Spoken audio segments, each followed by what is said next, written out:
Hey guys, what's up? What's going on? Come and get some of Blue Vape's best juice on the planet.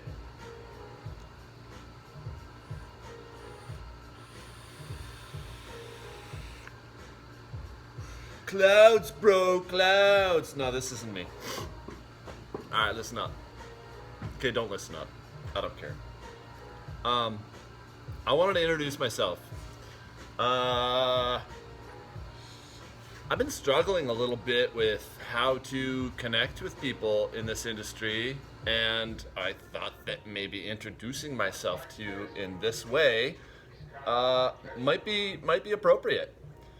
I don't want to be that guy that gives you a phone call. Hey, how are you? Have you ever heard of Blue Vapes? Have you ever tried any of our flavors? Oh, maybe I can send you some samples. That would be cool. Yeah, maybe you'll take my samples and try them, and then you'll buy all of my juices. I don't want to be that guy. Honestly, I've been trying to get out and drive around and introduce myself to people, and that's hard too. It's hard for me to keep the confidence to go into a vape shop and say, hi there, I'm from Blue Vapes. You've never heard of me. Oh, try some juice. Everybody fucking does that shit. Maybe I shouldn't swear either. I'm not good at this. I've never been a salesman. I was never in retail ever in my life. I've never sold anything aside from mud products. I used to be a mud engineer, and I do have some experience with chemistry and stuff like that. So that's kind of where I came from. Let's rewind a little bit. 5 years ago, I became a vapor. It was actually my aunt that started me. I had tried one of those little pen-style cigarette type things or whatever, and it didn't work for me. And I forgot all about it, and I was one of those guys that said, you know what, vaping sucks, it's stupid. And then a couple of years went by, and this is like 2012 or something. By the time I met up with my aunt, she had this thing hanging around her neck, and she had quit smoking, and she's like, here, try this. And I was like, no, it's stupid. And I tried it, and I liked it. And then after that, I did some more research, and I was in like way down in the States or whatever, out east in Pennsylvania, and all these guys were running around with these little cigarette looking things, but they were lighting up on the end and stuff. And I was like, what the? Okay, so I gotta have a look at this. So I looked into it, and I decided that I would pick myself up and my wife an Ego Pen style device. I didn't like it, but I did it, and I spent like $250 on 2 devices and like 5 tanks and like 5 bottles of juice, and that was a hell of a price tag, but I did it. I made myself do it, and I don't know if it was because of the price that I paid or whatever. You know what? Whatever.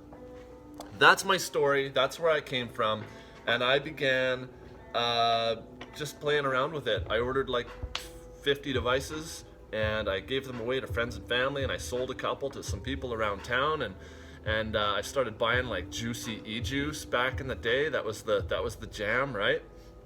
And then I branched out, and I started ordering some Maple Leaf vapes, some pretty good juice still to this day. I did EC blends. That was a whole thing. But anyway, after doing some soul searching and whatever, I decided, because of the Scotsman in me, I decided that I would start making my own e-liquid. I only made it for me. I didn't expect to put a lab together and learn about air systems and all of this stuff that had to come together to actually make e-liquid. I never expected to do that. The reason it happened was I was making some bathtub juice for myself, just mixing it at home or whatever, and I would bring it to the shop, and I would be selling my customers the Juicy E-Juice and all this other stuff and all this juice that was prepackaged or whatever, but people were smelling the vape that I was vaping, and they were asking like, what are you puffing? And I'm like, that's kind of a catchy tune. What are you puffing? And I didn't want anybody to try it. I wasn't like proud of it. It wasn't like one of those things that I was like aiming to do. I just wanted to help people quit smoking with decent devices and decent prices on e-liquid and stuff. But I quite often found that when I was looking for information from let's say Juicy E-Juice, because I'll single those guys out above anybody else. I ask those guys, like, what is it that makes up your juice? What is it? What's the grade? How are you building this stuff? And they wouldn't give me any information. And after my customers continued to tell me, like, hey, I need to vape whatever it is that you're puffing on, I let a couple of people try it. And then there was a couple of people, I don't know, maybe you guys can relate, having vape shops and stuff. Sometimes it's what I'm vaping that most people want to vape. Sometimes it's the smell or the taste or the, just the whatever. But in this case, it was good. I'll never forget Scott back in the day.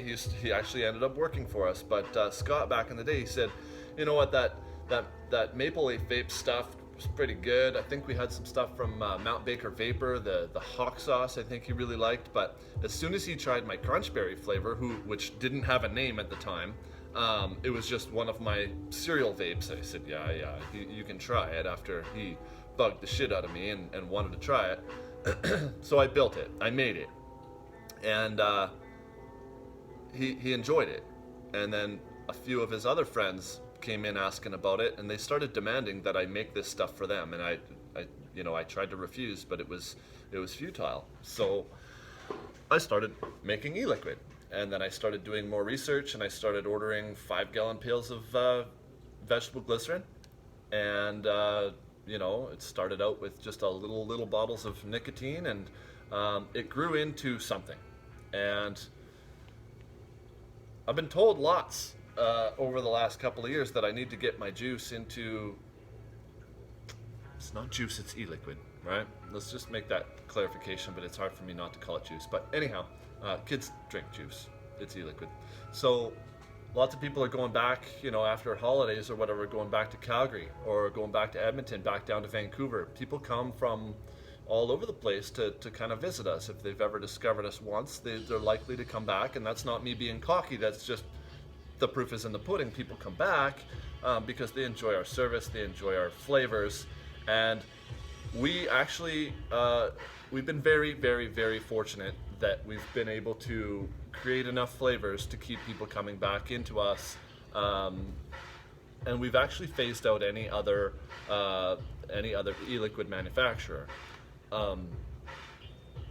because of popular demand. A lot of our other e-liquids have been sitting on the shelf, and like from other manufacturers, they just don't sell for one reason or another. Maybe it's because I'm not vaping it, I don't know. I believe that it's probably a little bit to do with quality ingredients, strict and stringent protocols with how we mix, how we bottle, how we label. We've gotten everything compliant.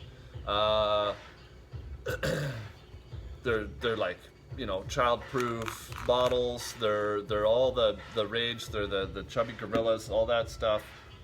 But I guess what I'm saying, or trying to say at the end of the day, is this is the best way to communicate to you. We do have a wholesale program that has developed over time, and people are asking us to start shipping things to them. And we do. We have been, shipping to our customers online and stuff, but convenience, right? People usually want to go to their local vape shop and pick their stuff up. So when people get out to see us that once or twice a year, if they're from Calgary or Edmonton or Vancouver or freaking Nova Scotia or wherever they're from, they'll quite often buy a lot of juice, and I usually give deals and stuff for multiples. But that still leaves a hole. That still leaves a hole in the industry. Now I'm trying really hard not to be that cocky guy that calls you up and says you have to carry our e-liquid because it's the best.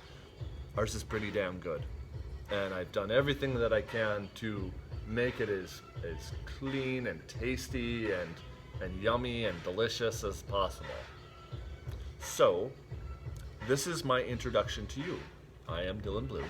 We do have a wholesale program, and I would love it if you would give us a call, email, text, carrier pigeon, so that we can talk about what flavors we have. Maybe what I'll do real quick is take you for a little tour. This is Blue Vapes, and I guess what we're talking about here is our e-liquids. So they are all compliant. We have everything from grape, apple, pastries, desserts, candies, and they're all fully customizable.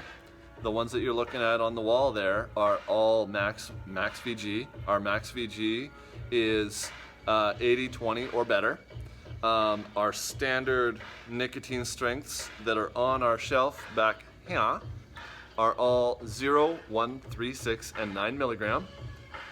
And because we have the lab beyond that door back there, and another door back there, we have the ability to make any custom mix you need.